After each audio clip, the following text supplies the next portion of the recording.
we go. Did you get that? Yeah.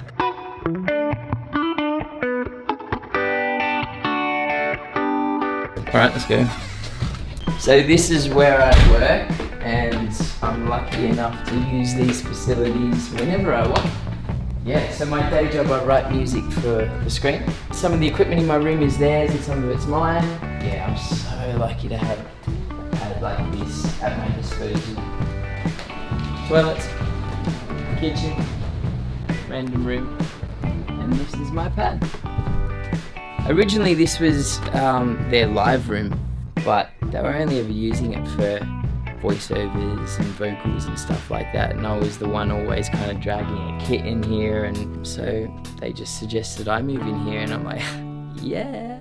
So today we're in the studio laying down some drums for Castles in the Sky. So when I'm doing it by myself, I lay down a click track and then a simple drum loop, just where it's rock solid, it's not moving anywhere, and then I record my demo guitar over the top, and then I also do a guide bass line as well. And this is just to give me a bit of a vibe to play to when I jump on the kit. And I definitely don't use the bass and the guitar after I've recorded the drums, because you really want the bass and the guitar to sit and lock tight with the drums. Yeah, so that's the overall process. So it's click track, demo guitar, demo bass, then lay down the real drums. Click, guitar. So this is just a simple amp plug-in. This take has to be rock solid timing wise, because your drums are going to be playing with it. So it can't be too loose, otherwise then if the drums play to something loose, you're going to have to, well, it's just going to be loose.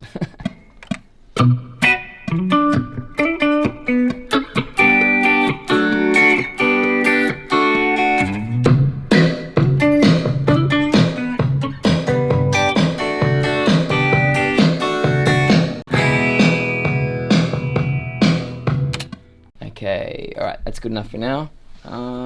Bass. Normally I use this guy. My guitarist Kenny, I think, found it like at a garage sale for like 40 bucks. But it's made in Italy. It's definitely worth way more than that. And he's got nylon strings on it. It's really thumpy and dead and everything, which is sort of what I want here, but I need just that little bit more balls. So Fender have lent me this P bass.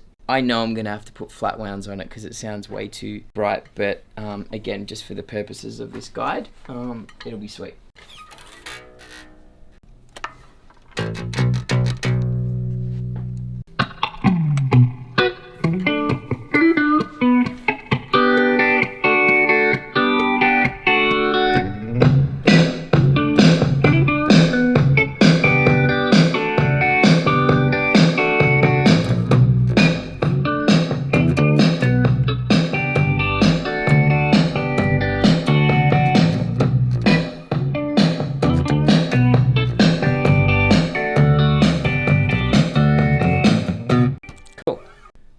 Ready for drums. My mentor told me when I was really little, he's like, walk around the room and where it sounds good, put a microphone there.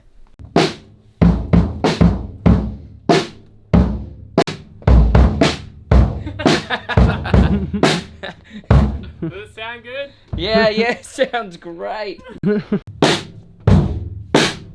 reckon one right there.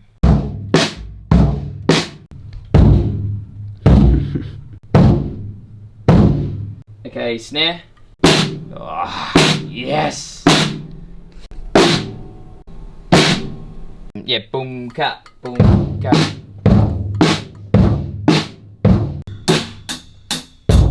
Oh. Oh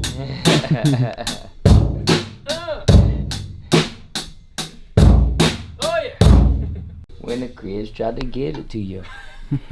First take will be done, mate. First take.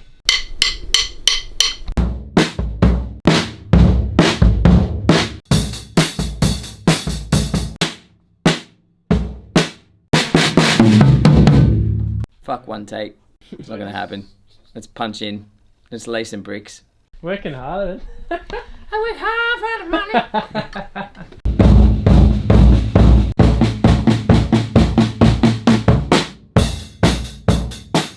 Save, and I'll just go through and line it all up. And then that should hopefully be the drum tape.